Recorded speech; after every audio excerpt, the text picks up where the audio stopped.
नमस्कार, welcome to IPSM YouTube channel.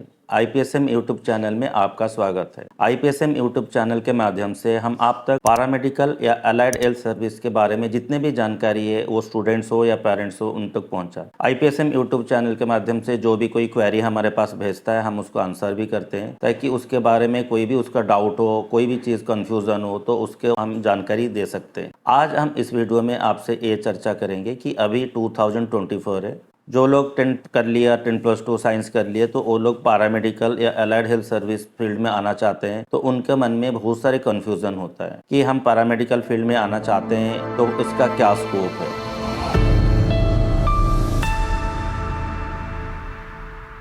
Paramedical एक ऐसा फील्ड है जहां पर अभी स्कोप ही स्कोप है, क्योंकि इसमें कोई सेचुरेशन नहीं आया। सेचुरेशन इसीलिए नहीं आया क्योंकि हॉस्पिटल्स हो या डायग्नोस्टिक सेंटर्स हो, आने वाले दोनों में बढ़ते ही जा रहा है। जब हमारे पास स्कोप है कि हमारे पास डायग्नोस्टिक सेंटर, हॉस्पिटल्स, क्लिनिक्स हो, तो इसलिए इसका स्कोप जो है अभी हम देखें तो बहुत ज़्यादा है as compare to other courses है। लेकिन हम अभी कन्फ्यूज़ है कि 2024 जो एडमिशन होगा उसमें हमारा ये कन्फ्यूज़न रहता है कि हम पैरामेडिकल चूज़ करें तो कौन सा कोर्स चूज़ करें, क्योंकि पैरामेडिकल में कई कोर्सेस अवेलेबल है, जैसे कि medical lab technology, radiology, optometry, dialysis, anaesthesia, physiotherapy, cardiac care technology.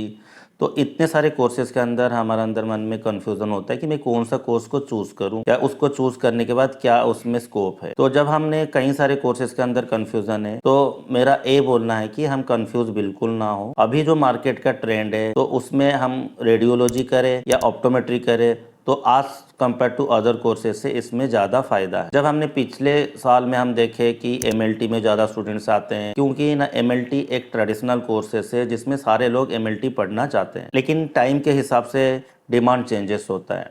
कोई भी चीज़ डिमांड जो है वो मार्केट का जो क्या रिक्वायरमेंट है उसका ऊपर भी डिपेंड करता है। अभी हम मार्केट को देखें तो मार्केट में रेडियोलॉजी या रेडियो इमेजिंग टेक्नोलॉजी या मेडिकल इमेजिंग टेक्नोलॉजी का डिमांड ज़्यादा है। रेडियोलॉजी या रेडियो इमेजिंग टेक्नोलॉजी कोर्स करने के बाद हम एक्सरे, सीटी स्कैन और एमआरआई जो है वो को परफॉर्म कर सकते हैं। ऑप्टोमेट्री करने के बाद हम आई टेस्ट या लेंसेज बना सकते हैं।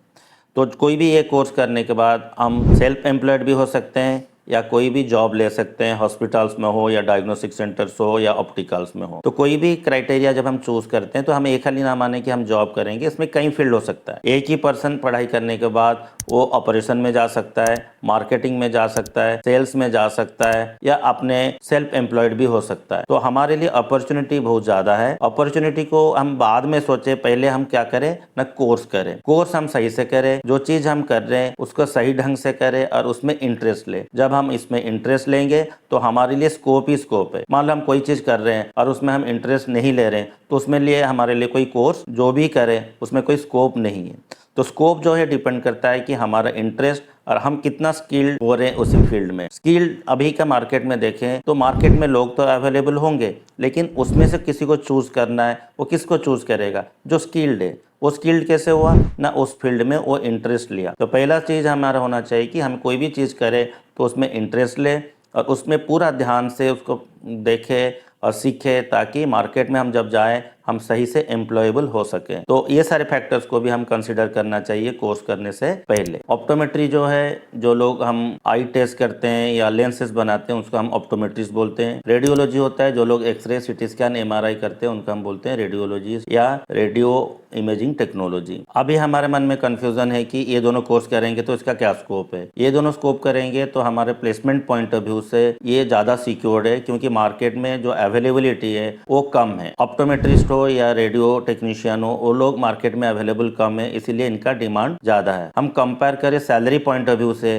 तो सैलरी पॉइंट ऑफ व्यू से भी रेडियोलॉजी का जो टेक्नीशियन है या ऑप्टोमेट्रिस्ट जो होते हैं वो हाईली सैलरीज होते हैं as compare to other paramedical courses. जब हम कोई कोर्स को चूज करते हैं उसका पहला जो फैक्टर्स होता है वो फैक्टर होता है कि इसका मार्केट में क्या डिमांड है। डिमांड के हिसाब से देखें तो इसी 2024 में मैं आपको ये गाइड करूंगा कि आप लोग रेडियोलॉजी या ऑप्टोमेट्री चूज कीजिए आज कम्पेयर टू अदर कोर्सेज। ऐसा नहीं कि हम अदर कोर्स करेंगे तो जॉब नहीं लगेगा, कोई भी कोर्स करेंगे तो हमारा जॉब लगेगा। लेकिन कई स्टूडेंट्स मुझे ये पूछते हैं कि इनमें से कौन सा कोर्स करें। तो 2024 का सिनेरियो देख के मैं ये बता रहा हूँ कि आप लोग को रेडियोलॉजी या ऑप्टोमेट्री कोर्स को करना चाहिए। फिर ऑप्टोमेट्री और रेडियोलॉजी में भी अलग अलग लेवल का कोर्स आता है।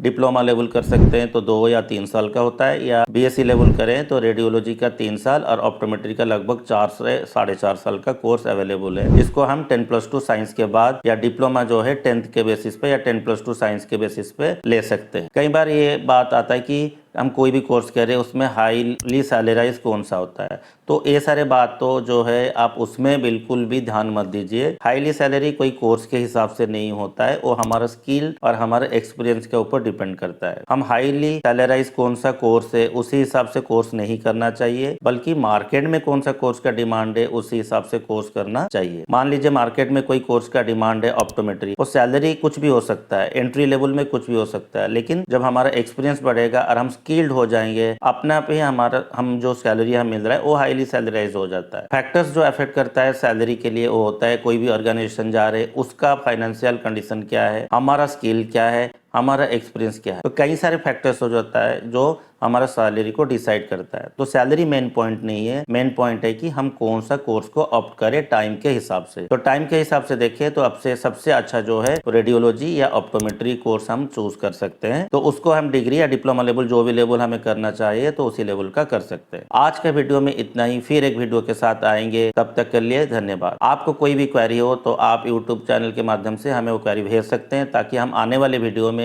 उसका पर आप तक जानकारी पहुंचा पाए।